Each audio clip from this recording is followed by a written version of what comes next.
I went from 60 kg all the way to 70 kg in just 1 year, and I will help you get there in half the time it took me. One day I'm lying in bed and I stumbled across a video from Joe Fazer talking about bulking. After finishing the video, I immediately had a burst of motivation to change my body because I thought that I was equipped with the knowledge in order to bulk up. After trying his advice of liquid calories, protein powder, and drinking a lot of water, I still look the same after trying for 3 months. After a disappointing start, I decided to do my own research about bulking, and that's when I finally saw the weight scale go up and my body started to get bigger. The first thing you need to do is be on a caloric surplus. You can find how much calories to actually intake in your own body. If you click the link in the description, I will link a calorie calculator. You can check what is your maintenance, and I want you to go slightly above your maintenance, ideally around 300 to 500 calories surplus. And to be honest, I know how hard is it for a skinny guy like us to actually eat more. So with that being said, I don't expect you to go clean 100%. Ideally, I want you to go for like a 50-50 split. So don't go too like extreme with like sugar,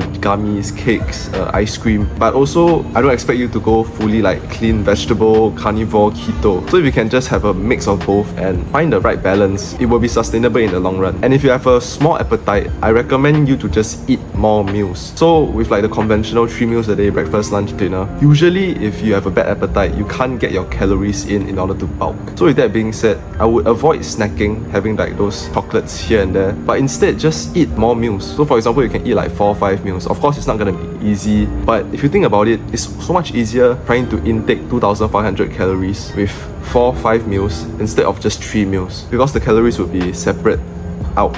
Does that make sense? Look at your schedule and see opportunities that you can eat. So if, for example, if you're at school and you have small little breaks in between like your classes or lessons, try to find something quick to eat, like a bread, waffle. Of course, it doesn't have to be 100% clean as well. That's why I talked about not needing to go on a clean diet immediately. But every small little opportunity that you can take it to actually start to build this habit of eating more. Like, get used to eating more, because if you don't eat more, you are not gonna gain weight. You're still gonna stay as this skinny version of yourself, which I'm pretty sure you don't want if you're watching a video like this. And secondly, you have to track your weight. A lot of people don't know how to track their weight properly. They just step on a scale randomly at like 5 p.m. and then they think like that is the weight for the day. But actually, there's a correct procedure to checking your weight. This is what I need you to do. The moment you wake up, go on a scale every single morning. So the moment you wake up, go take a shit if you need to, take a piss, and then step on the scale. That weight is what you will measure every single day, and you do that for the rest of your life. That's how you track your weight properly. Just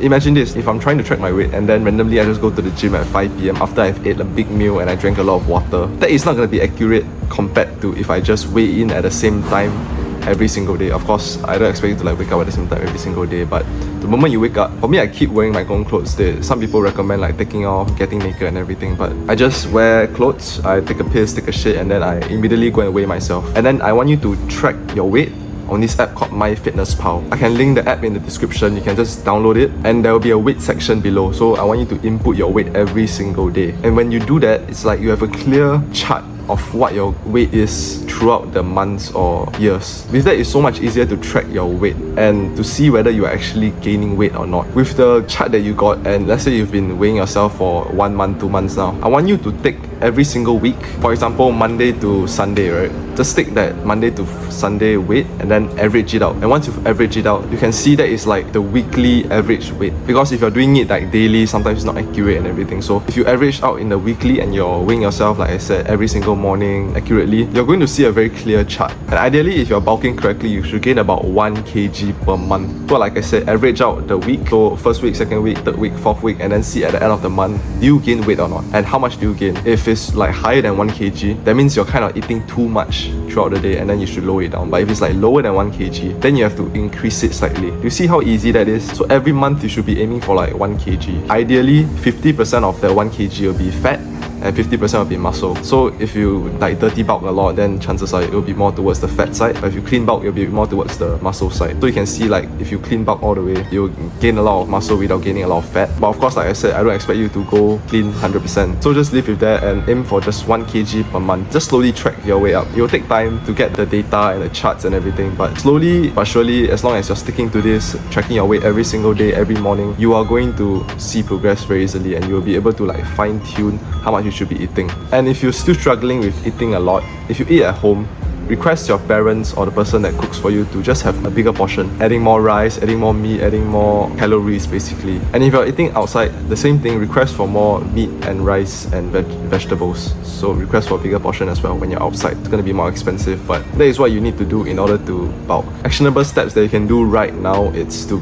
buy a scale if you haven't already. If you're not buying a scale and tracking your weight, you are not bulking correctly. Looking in the mirror is good, but it's not going to be clear data showing that you are bulking. Does that make sense? Because recently I'm starting to bulk as well. After quitting like Muay Thai and getting off like the fighting scene, this is the strategies that I'm using in order to see like a very linear bulk. And of course, in the mirror, I'm getting bigger, I'm training harder than last time, I'm seeing muscle growth. And like I said, if you're eating too much or too less, just adjust it to how much you should be eating. And slowly but surely, you'll realize like, oh, this is actually how much I should be eating. You don't have to artistically track every single macro that you're eating, because I believe that it's not sustainable and it's too troublesome to do it every single day. So what I do is I just use my judgment. So once you've been doing that for a few months, right, you have this like judgment to know like how much calories is in this meal and how much you should be eating in a day to actually hit your calorie goals. I understand and I can relate to you if you struggle to eat a lot of volume of food. I want to give you hope that you are not fixed with this genetic of not eating a lot and having a high metabolism. I want you to delude yourself and believe that you can. Believe that you are the person that can eat a lot, because there is no point affirming this belief that you are a skinny, weak guy that cannot eat a lot, right? Because that doesn't serve you, and we should only believe things that serve us. So why not just delude yourself like, yeah, fuck it, like I can eat a lot. Like, what's stopping you from thinking like that? I know it's not gonna be easy, you're kind of like deluding yourself, but it works. It fucking works. I've deluded myself since the start of my self-improvement journey. Everything became a reality. I became bigger, I became more attractive, I became more confident in myself. All of these things was because I deluded myself in the past thinking like I was like that, and I had a self-image to live up to. Really, I want to give you hope that you're not going to be stuck like that because of your genetics or whatever. I used to believe that I was genetically not gifted. Like, oh fuck, I'm so skinny. Like, why is my parents so skinny? Like, why am I gifted with this genetic? But that doesn't serve me. And with that, deluding myself actually helps me a lot. Eat a lot until you are bloated and you are full, like sick, that kind. Because the moment you do that, you're pushing yourself past your limits. You're pushing yourself out of your comfort zone of eating a lot. If you do that for some time, your body will get used to it, expanding your stomach in a sense. I don't know like the real science of it, but it just feels like you can eat a lot more. If you're a skinny guy, DM me the word body if you want more personal help. Thanks for watching.